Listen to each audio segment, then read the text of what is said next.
Bismillahirrahmanirrahim. Assalamualaikum warahmatullahi wabarakatuh. Alhamdulillahilladzi hadana lihada wa ma kunna linahtadiya laula an hadanallah.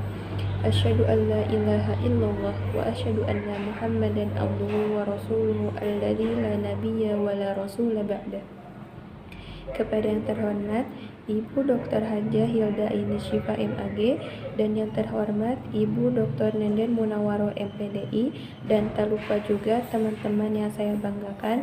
Pertama-tama dan yang paling utama, marilah kita panjatkan puji dan syukur kita kepada Allah Subhanahu wa taala yang mana telah memberikan kesempatan kepada kita semua untuk bisa melakukan perkuliahan secara daring ini. Perkenankan saya Afifah Nur Wahidah dari Prodi Pendidikan Fisika dengan NPM 240671200019 yang akan menjelaskan materi etika Islam mengenai bermasyarakat atau bertetangga dalam Islam. Waqala hadis Rasulullah sallallahu alaihi wasallam, "Wa man kana yu'minu billahi wal yawmil akhir falyukrim jarahu," yang artinya barang siapa yang beriman kepada Allah dan hari akhir, maka hendaklah ia memuliakan tetangganya. Hadis riwayat Bukhari Muslim. Di sini untuk pembahasan, yang pertama ada definisi tetangga, yang kedua bertetangga dalam Islam, yang ketiga ada bertetangga dalam Islam, yang keempat manfaat hidup bertetangga. Yang pertama, pengertian tetangga. Tetangga adalah orang yang rumahnya berdekatan dengan rumah kita. Dari pengertian ini mengandung makna bahwa bertetangga tidak memiliki ketentuan yang khusus. Ini berarti bahwa bertetangga bisa berbeda suku, adat istiadat, kaya ataupun miskin. Dalam sebuah hadis dijelaskan bahwa tetangga merupakan orang yang rumahnya dekat dengan kita, berjarak antara 40 rumah dari depan rumah kita, 40 rumah dari belakang kita, dan 40 rumah dari samping kita. Yang kedua, bertetangga dalam Islam. Islam merupakan agama rahmatan lil alamin, yang mana semua aspek kehidupan diatur dengan sempurna mungkin. Dalam bertetangga dan bermasyarakat terdapat interaksi manusia satu dengan lainnya, sehingga dibutuhkan kepekaan sosial yang baik dari setiap individu yang ada. Dalam Al-Quran dijelaskan, A'udzu billahi minasyaitonir rajim. Bismillahirrahmanirrahim. Wa'budullaha wa la tusyriku bihi syai'an wa bil walidaini ihsana wa bidhil qurba wal jaril junubi was-sahibi bil jambi wa ibnis sabil wa ma malakat aymanukum innallaha la yuhibbu man kana mukhtalan fakhura, yang artinya, dan beribadahlah kepada Allah dan janganlah menyekutukannya dengan sesuatu pun. Berbuat baiklah terhadap orang tua, kerabat dekat, anak yatim, orang-orang miskin, tetangga dekat dan tetangga jauh, teman sejawat, ibnu sabil, dan hamba sahaya yang kamu miliki. Sungguh Allah tidak menyukai orang yang sombong dan membanggakan diri. Dari ayat di atas dijelaskan bahwa sebagai seorang muslim, kita harus senantiasa memuliakan kerabat dan tetangga kita. Karena pada hakikatnya manusia adalah makhluk sosial yang pastinya akan membutuhkan kepada orang lain, terutama kepada tetangga. Yang ketiga, ada bertetangga dalam Islam. Imam Al-Ghazali dalam risalahnya berjudul Al-Adab Fiddin dalam Majmu'ah Rasail Al-Imam Al-Ghazali menjelaskan ada 12 adab bertetangga. Yang pertama, mendahului menyampaikan salam. Ketika kita bertemu dengan tetangga di jalan ataupun di luar rumah, hendaklah kita mengucapkan salam, karena salam merupakan perwujudan doa kita kepada mereka. Yang kedua, tidak lama-lama berbicara. Artinya, ketika kita menyampaikan sesuatu, harus langsung kepada poinnya, jangan bertele-tele. Yang ketiga, tidak banyak bertanya. Tidak banyak bertanya artinya, apapun yang tidak perlu kita tanyakan, jangan ditanyakan, karena tidak sedikit tetangga atau orang lain yang tidak suka dengan kita karena kita banyak bertanya. Yang keempat, menjenguk yang sakit. Nah, ketika tetangga kita ada yang sakit, hendaklah kita untuk menjenguknya. Karena pada hakikatnya seperti yang dijelaskan tadi, bahwa kita ini adalah makhluk sosial yang senantiasa akan selalu berinteraksi dengan orang lain.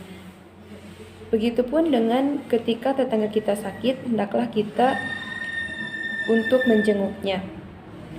Yang kelima, berbelasungkawa karena mereka tertimpa musibah. Ketika mereka tertimpa musibah, terutama dalam sebuah penjelasan dijelaskan bahwa ketika seorang tetangga ada yang meninggal, salah seorang keluarganya, hendaklah kita ikut berbelasungkawa dengan melakukan takziah kepada keluarganya. Yang keenam, ikut bergembira. Seringkali kita mengabaikan adab ini. Mengapa? Karena banyak sekali orang yang berlaku iri kepada tetangganya. Misalkan ketika mereka mendapatkan rezeki, hati kita merasa iri, hati kita merasa dengki, hati kita merasa tidak ridho, padahal yang memberikan rezeki itu adalah Allah. Maka ketika tetangga kita bergembira, kita juga senantiasa harus ikut bergembira. Yang ketujuh, berbicara dengan baik kepada setiap anggota keluarganya. Nah, ini merupakan adab yang ketujuh yang harus senantiasa kita realisasikan, yaitu berbicara dengan baik kepada seluruh anggota tetangganya, termasuk kepada pembantunya. Kita tidak boleh hanya memuliakan kepada tuan rumahnya, sedangkan kepada pembantunya kita perlakukan tidak baik. Itu sangat tidak dianjurkan dalam Islam. Yang kedelapan, memaafkan kesalahan. Ketika kita atau tetangga kita berbuat kesalahan, maka hendaklah kita memaafkannya. Meskipun begitu, tidak sedikit terjadi percekcokan terhadap tetangga yang diakibatkan oleh adanya kedengkian dalam diri. Nah, meskipun kita tidak merasa salah, untuk kebaikan kita bisa saja untuk meminta maaf terlebih dahulu kepada tetangga kita. Yang kesembilan, menegur secara halus ketika berbuat kesalahan. Manusia adalah orang yang tidak sempurna, artinya akan selalu ada kesalahan dan kehilapan.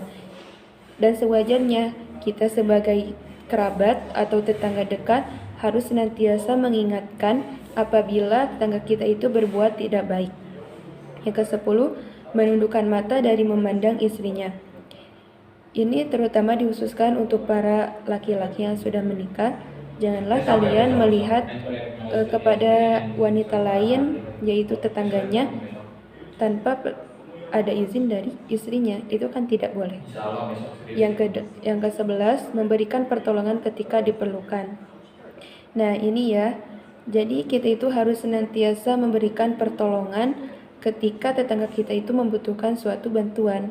Artinya ketika tetangga kita mendapatkan musibah ataupun apa, kita harus bisa membantunya gitu.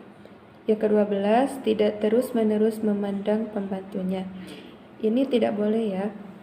Misalkan seseorang laki-laki berkunjung ke rumah tetangganya dan kemudian melihat ada pembantunya, itu tidak dibolehkan, karena bisa jadi kemadaratan atau fitnah itu timbul dari pandangan yang tidak halal.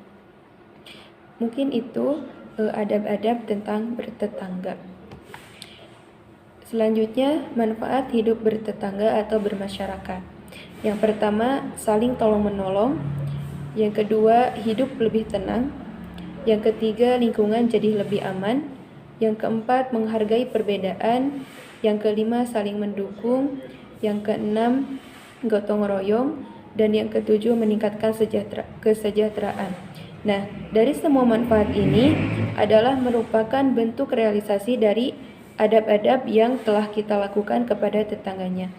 Rasulullah pun pada zamannya sangat sekali memuliakan tetangganya. Sampai-sampai ketika istri Rasulullah masak, dia menyuruh untuk melebihkan kuahnya. Mengapa?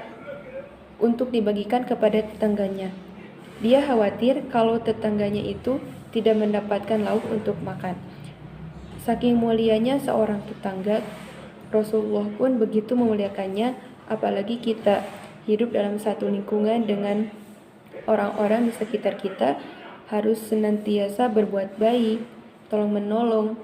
Karena itulah timbul rasa hidup aman, hidup tenang, tidak ada rasa canggung, dan bisa saling membantu satu sama lain. Mungkin itu materi yang dapat saya sampaikan. Mudah-mudahan apa-apa yang saya sampaikan dapat bermanfaat, dan pastinya kita menjadi lebih baik lagi, menjadi manusia yang senantiasa bisa berbuat baik kepada orang lain, yang bisa bermanfaat bagi orang lain.